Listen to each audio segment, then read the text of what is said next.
Assalamualaikum warahmatullahi wabarakatuh. Sebelum nonton video ini, jangan lupa dong untuk subscribe channel ini. Terima kasih. Jadi ini adalah video pertama saya tentang merakit PC. Di sini saya akan mencoba untuk merakit komputer saya sendiri. Sebelumnya saya sudah mempunyai komputer itu 2 kali ya. Jadi rakitan komputer yang akan saya rakit sekarang sebenarnya termasuk komputer saya yang ketiga. Dari komputer pertama saya, yaitu komputer pemberian orang tua saya waktu SD. Dengan spesifikasi singkat menggunakan prosesor Intel Pentium 4, RAM-nya juga masih menggunakan RAM yang DDR2 yang berukuran 1,5 GB doang. Terus walaupun cuma 1,5 GB doang, tapi komputer ini masih bisa kok digunakan untuk browsing dan Office ini dulu ya. Komputer pertama ini juga tanpa menggunakan VGA card juga waktu itu. Jadi ya komputer ini hanya bisa digunakan untuk Microsoft Office, browsing, dan main game yang bawaan Windows XP. Tapi akhirnya waktu saya SMP, saya coba menabung dan mencoba untuk membeli VGA card pertama saya. VGA card pertama saya yaitu AMD Radeon HD 5570, dan akhirnya setelah saya membeli VGA card itu, saya bisa menggunakannya untuk game seperti Underground 2 dan Point Blank. Kedua game ini masih rame-ramenya ya di tahun itu. Terus komputer pertama saya ini sebenarnya masih ada dan masih nyala, tapi nggak tahu kenapa nggak mau booting gitu ya. Terus komputer saya yang kedua itu setelah 13 tahun kemudian. Akhirnya saya mencoba untuk membeli komputer sendiri, tapi waktu itu saya beli bundling di Nano Komputer. Kenapa sih kok belinya bundling ini? Karena waktu itu di tahun 2021-an komputer bundling itu jauh lebih murah hitungannya daripada beli partnya satu-satu.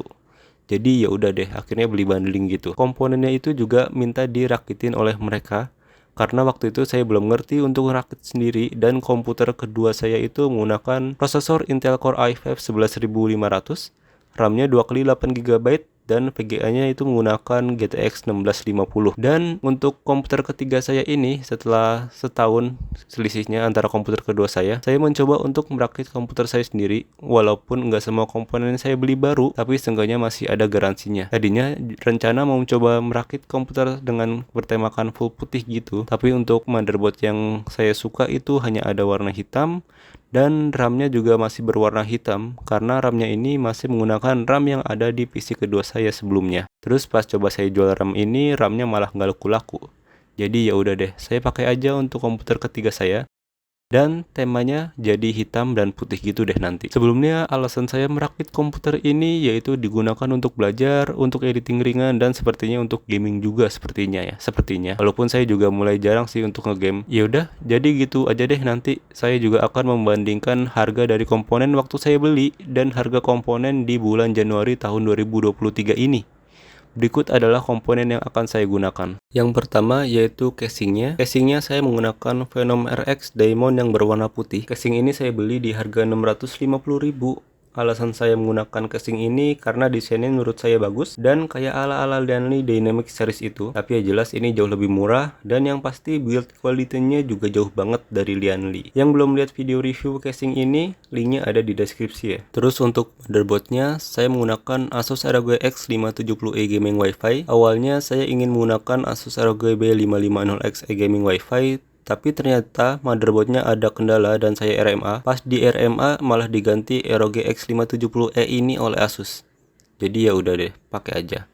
Motherboardnya ini saya beli bekas di bulan September tahun 2022 dengan harga 3.750.000. Kalau saya cek harga baru sekarang untuk X570e-nya ini di harga 6.200.000-an ya. Untuk penyimpanan operating system Windows-nya, saya menggunakan SSD NVMe Gen 3 dari Adata, yaitu Adata XPG XX 8200 Pro yang 512 GB. Ini sebenarnya juga SSD lama saya yang saya beli di tahun 2021. Harganya itu masih 1.180.000.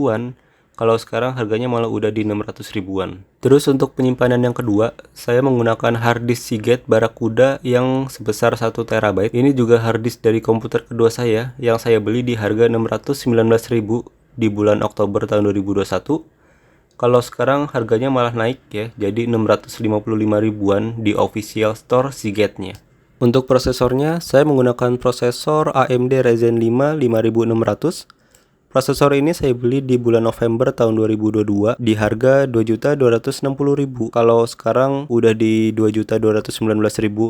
Saya menggunakan prosesor ini karena budget yang sangat mepet dan sepertinya prosesor ini juga pas ya untuk keseharian pemakaian saya. Untuk RAM-nya di sini saya masih menggunakan RAM dari komputer kedua saya, yaitu RAM Corsair Vengeance RGB Pro 2x8GB dengan frekuensi 3600 MHz CL18. RAM-nya ini saya beli di harga 1.539.000-an di bulan Februari tahun 2022. Kalau sekarang harganya udah di 1.230.000. Pendingin prosesornya saya tidak menggunakan cooling bawaan dari AMD-nya karena banyak banget isu yang susah dilepas dari prosesornya ya kalau udah kelamaan. Jadi akhirnya saya memilih All-in-One Liquid Cooling MSI MPG Core Liquid K240 untuk pendingin prosesornya. Core Liquid K240 ini saya beli di bulan September tahun 2022 dengan harga 2 juta pas. Kalau saya cek sekarang sih udah ada yang jual di bawah 2 juta ya. Sebenarnya saya pilih cooling ini karena ada LCD displaynya aja sih. Jadi bisa diganti-ganti juga untuk tampilannya walaupun gak bisa menampilkan video atau GIF gitu ya. Power supply-nya di sini saya beli yang nggak nanggung-nanggung untuk ukuran wattnya karena pas saya cek di online shop gitu dari RM650 ke RM750 terus ke RM850 itu selisih harganya nggak terlalu jauh ya, sekitar 200-300 ribuan aja. Jadi akhirnya saya berpikir kayak lebih baik ambil Corsair yang RM850 sekalian.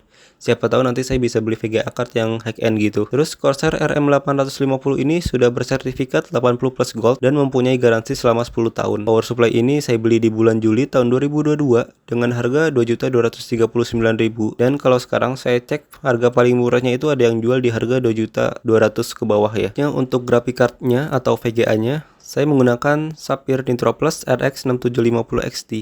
Vega ini saya beli dengan kondisi baru di bulan November tahun 2022 dengan harga 5.475.000-an, dan kalau saya cek sekarang harganya yang paling murah ada di 6.210.000-an.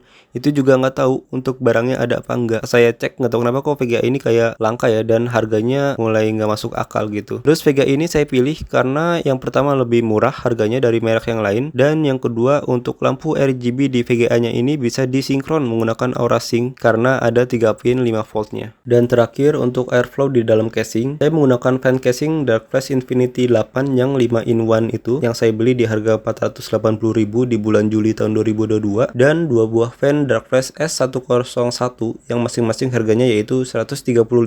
Sebenarnya ada satu lagi Dark Flash S101, jadinya nanti ada 3 Dark Flash S101 ya. Tapi yang satu malah diem aja di gudang ekspedisi. Udah saya tunggu selama 4 hari masih nggak dikirim-kirim.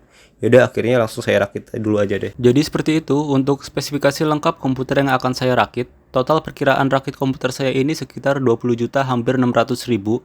Dan misalnya beli komponennya itu di bulan Januari di tahun 2023 ini dengan komponen yang sama dan kondisinya baru semua. Kira-kira harganya itu sekitar 22.800.000-an ya.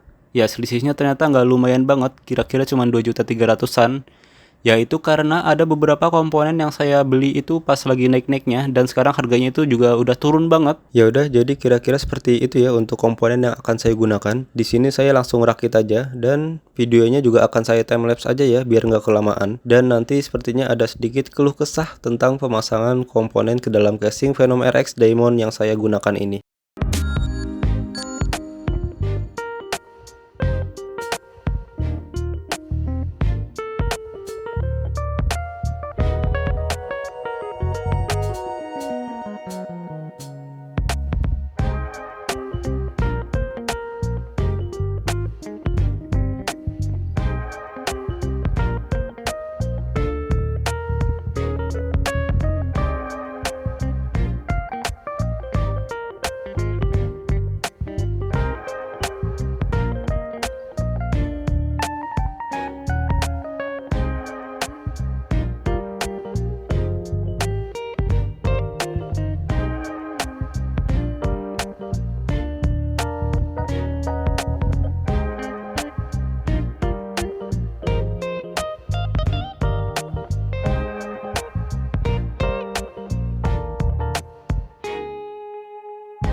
Oke, jadi ini sedikit cerita ya tentang pas saya memasang komponen PC ke casing Venom RX Diamond warna putih. Saya sedikit mendapatkan kendala saat pemasangan komponen PC ini.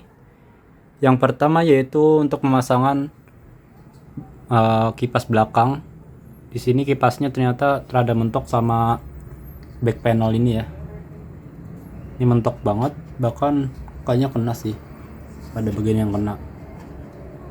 Terus yang kedua yaitu untuk lubang di bagian bawahnya ini kan ada 2 lubang ya. Itu sebenarnya gede, cuman pas motherboardnya dipasang jadi sempit. Jadi ribet untuk pemasangan kabel-kabel back panelnya, masukin kabelnya itu susah, terus masukin kabel casingnya juga susah buat ke belakangin. Oh ya, karena motherboard saya ini yang front panel USB 3.0 nya di bawah, ini bener-bener mentok sama fan casingnya tuh. Jadi ini kabelnya mentok banget ya, bahkan saya tenet banget ke belakang. Terus yang ketiga, ini masalah yang saya dapat. Saya kan nggak punya liquid cooler 360, jadi menggunakan yang 240. Ini core liquid ke 240. Tadinya saya memasang radiatornya itu di belakang biar nggak terlalu mepet sama kaca ini, karena kalau kepanasan lama-lama takut pecah ya gitu. Tapi ada kendala, saya juga pakai power supply yang kabelnya itu lumayan tebel ya, tebel banget kayak gini, bukan yang flat. Jadi pas dipasang ya kena radiatornya kalau ditaruh belakang. Ya udah, jadi radiatornya saya kedepanin, saya mepetin ke kaca. Semoga aja sih nggak pecah dan aman. Ya udah, paling ini aja sih masalah yang saya dapat saat pemasangan komponen ke casing Venom RX Diamond ini. Jangan lupa like dan subscribe channel saya. Wassalamualaikum warahmatullahi wabarakatuh.